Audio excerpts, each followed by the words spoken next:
and welcome to Gemini Designs, a channel that is dedicated to polymer clay jewellery. In today's video, I'm going to show you how I made these gorgeous polymer clay earrings with a Skinner blend. If you're unsure of what a Skinner blend is, I will link a video below of a YouTube channel that I've been watching to help me with my polymer clay journey. Today's video, I'm going to be using different coloured clay to create this pattern and this design. I loved how these turned out and I loved the colours that I chose last time, and as it was my first attempt, I was actually really pleased with the result. But today I'm changing it up and I'm going to be using a mixture of pinky purples, blues, a little bit of green as well. This colour here is a purple. Now I'm unsure if I'm going to be using this yet. I might change the purple and make it into more of a lilac colour. I'm not sure yet, and I'm not sure what the blend is going to be in my Skinner blend, so we'll work it out together as we go through. I've got this gorgeous peacock green colour, it matches my nails. This green is one I have actually made myself by mixing a few other colours that I had little scraps left over from different clay. And I'm actually going to be mixing my clay today. I'm actually going to be using the Fimo white clay and mixing it with the purple to make the lilac. Just going to see it like a little bit of a experiment really, just to see if you can actually mix the clay. Does it change the consistency? Is it going to be okay? We'll work it out together. I'm also going to be using black for the background. So these are some of the tools that I'm going to be using. I've got my cutter and blades. I've got a long one and a shorter one as well, which I find is a lot easier to use the short one sometimes when you're picking the bits of clay up off the tile that I'm using. I've got an acrylic roller and I'm also going to be using a pasta machine as well. Don't forget your gloves, especially if you're using white. If any colour or anything is on your hands or fingers or your surface or anything like that, make sure it's all cleaned off. So I'm going to start by mixing the purple with some of the white and changing this dark purple into a more lavender lilac colour.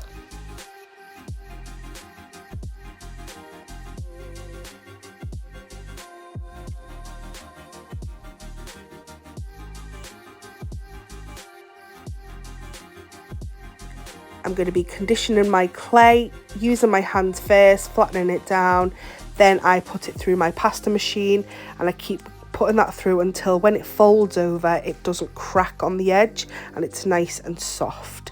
So I'm going to add these two colours together, pop it through my pasta machine about 10 to 20 times, and it's going to come out this gorgeous lilac colour. I was really happy with this colour and it's actually one of my favourite colours anyway, so I was very happy with that.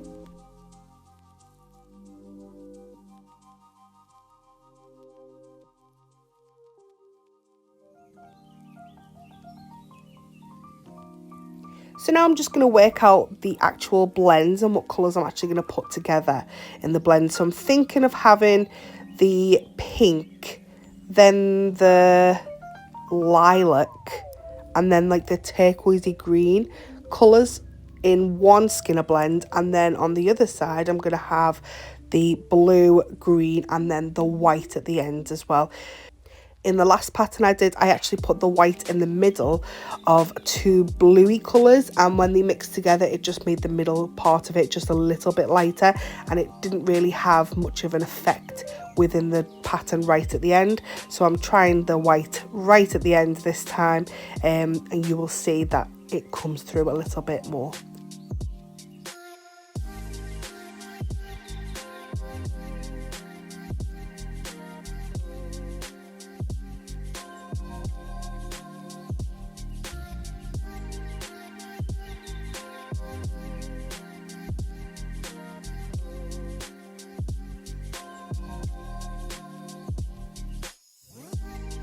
Here I'm just chopping off some of the edges of my clay just so I've got some nice rectangles to work with. You don't have to make them completely rectangle as long as you've got them in some sort of rectangular shape. Doesn't matter if the edges are wavy or whatever, but just for the sake of this video I'm just using some nice straight edges for my pieces of clay.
Now I had to watch a video multiple times to be able to do this correctly the first time.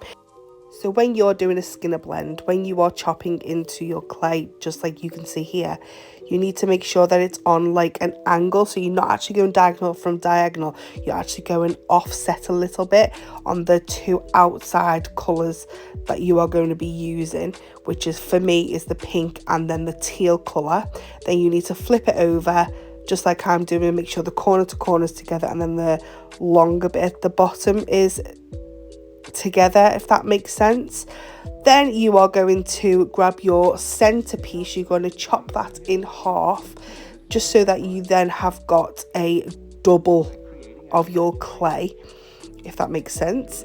Then you're going to put these together, which I will show you now.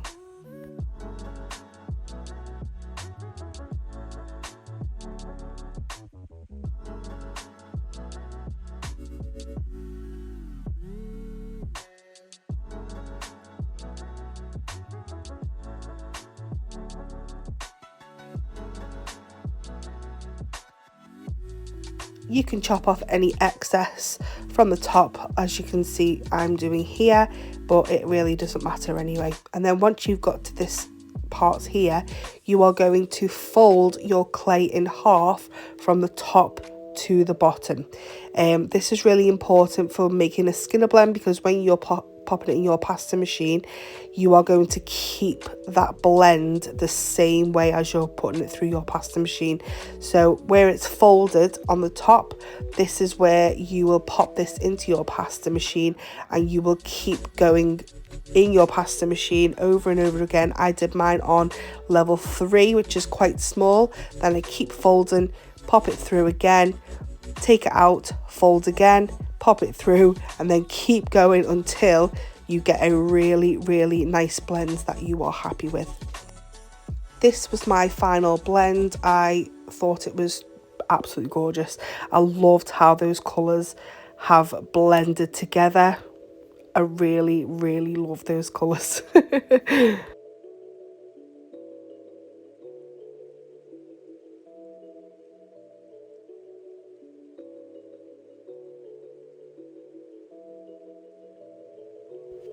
So now I'm just going to chop off some of the excess parts around the edges, making sure that it's more of a rectangular shape again. And then I'm going to pop this to one side whilst I do the other colours.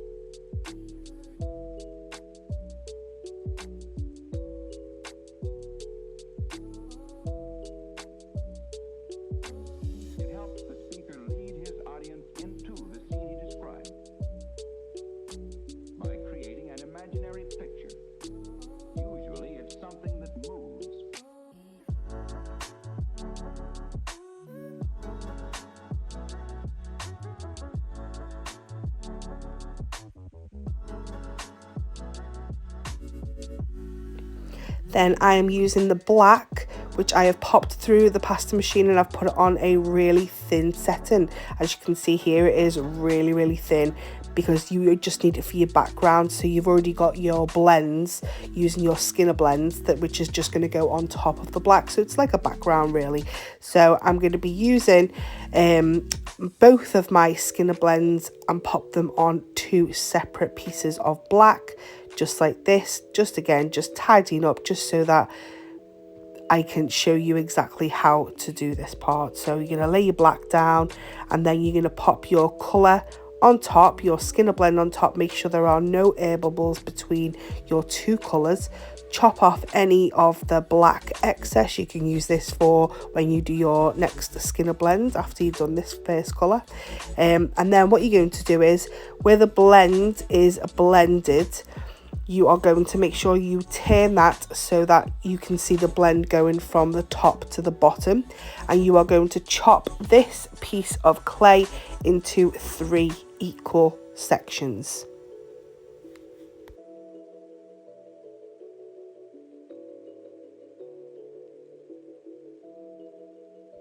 Then you are going to arrange your cutouts in like a step formation, so they're not going right to the top to the bottom of each other.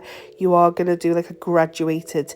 Then you are going to chop off the excess, which is extra on the other side, and then just add it to the top part, just like I'm doing here. So then you've got a block of colour. You are going to diagonally cut through the centre, and then you are going to just add this to your clay, just like this. As you can see, all the stripes with the nice pattern going through, and then you're going to chop off the excess at the end, and then just leave that to one side whilst you do it with your other colours.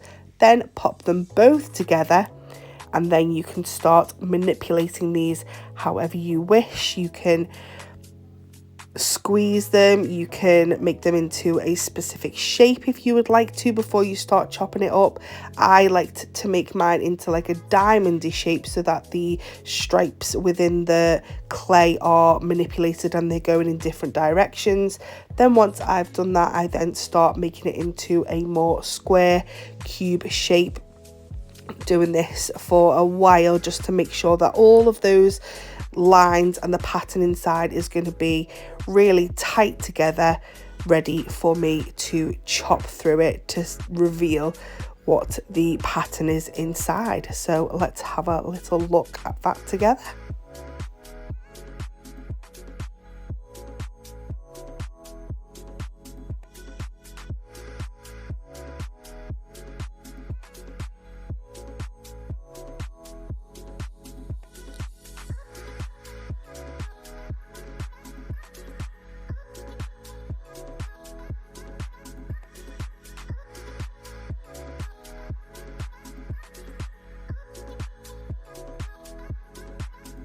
To be honest, when I did chop into this and I saw the pattern inside, although I did like the colours that it was showing me, I wasn't 100% sold on the pattern. I wanted it to be a little bit more curved.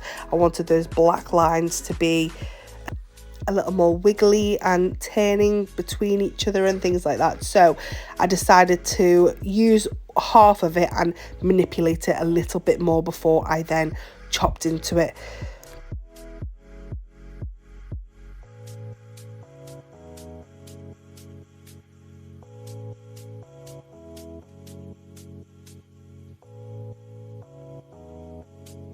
And I think the great thing about using polymer clay and doing something like this, you've got free range, haven't you? And it's, you know, it's really nice just to be able to think, if that's not exactly what you want, you can just go back and change some of it and, you know, manipulate it a little bit more to get what you want out of it. So I was really happy in the end with the different patterns that I was actually getting from this block of polymer clay. The last time I did this, I actually cut up my polymer clay just like this, and then I just manipulated the shapes of the different sections here and then just baked them in the oven. But I thought this time what I'm going to do is I'm going to pop them all together in like a little, like a tile, and then I'm going to roll it out, and then I'm going to start cutting them out using some of my cutters just to see the different shapes and patterns I could get this time. So that's what I decided to do. And you may notice here that some of the clay block that I was rolling out, some of it is more green and blue, and then some of it is more of the pinky purple. So I've mixed it all up here just to make a nice pattern inside it. I think it looks a little bit like an animal print actually, which is really nice. So I've rolled out a little bit just using my acrylic roller just to make sure all of those sections are together, just prodding that with the tips of my fingers to make sure there are no gaps, and then just picking that up with my slicer. I don't even know if that's what it's called, the blade. And then I'm going to pop this through my pasta machine on level 2, and I'm just going to see how that turns out.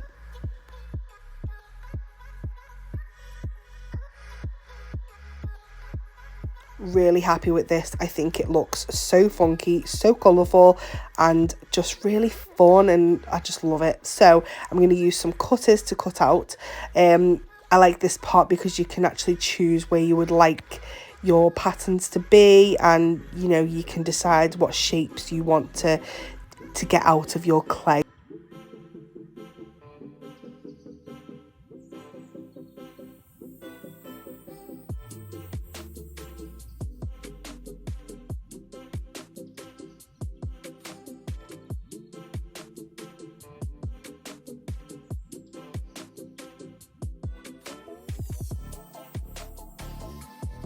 I lay my polymer clay on a baking tray ready to bake in the oven at whatever the manufacturer says on the clay. Mine is usually about 130 degrees for about half an hour to 40 minutes. And as you can see here, I've got some other bits of clay as well, where I've actually just mixed that clay that I've just been using, put it through the pasta machine, and it's come out really, really nice. So before I put my resin on my earrings, once they're baked and they're cooled, I leave them for about 24 hours, and then I go in with my little sander and I sand around the edges with a sanding tool on a low setting, and then I get the polisher attachment and I just go over the edges with that as well, making sure that they're all smooth, there's no little snag bits on it, just so it looks nice and clean once you're done.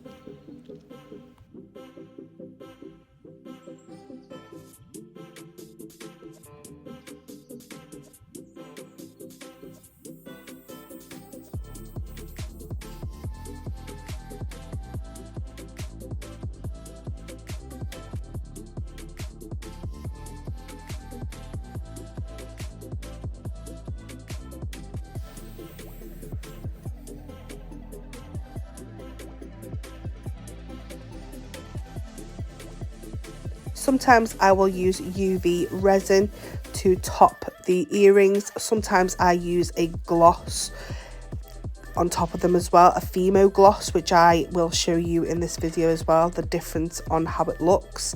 So for these ones, I'm going to use some resin, some of these acrylic tools, and I'm also going to make sure that I am wearing gloves, which then I realised after I'd done this video that I actually had the glove on the wrong hand.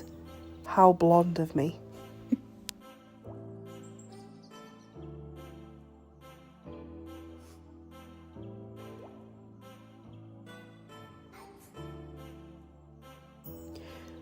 If you are using resin and you're popping it on, don't worry about the lines. You know, try and get as many out as possible, but you will notice that the resin is self-leveling and it will just level itself out so it is nice and straight. So yeah, don't worry about that.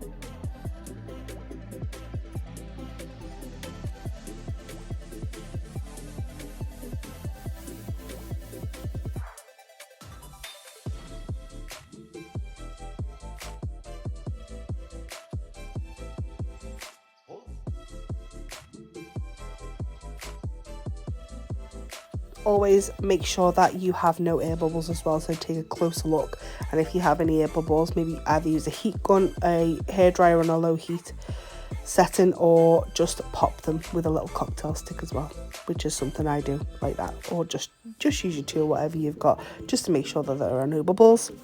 Pop this in a UV light. I've just got this one from Amazon. It's only really small, but it does the job. But I think I need to invest in a bigger one as well so I can do more.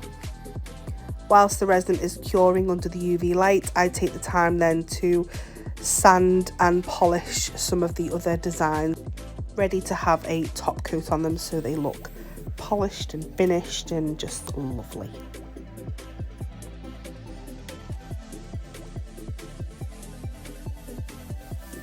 Here I'm using the Fimo High Gloss topper as well, which is just as nice as the resin, just to give you different alternate way to gloss or matte top coat your designs.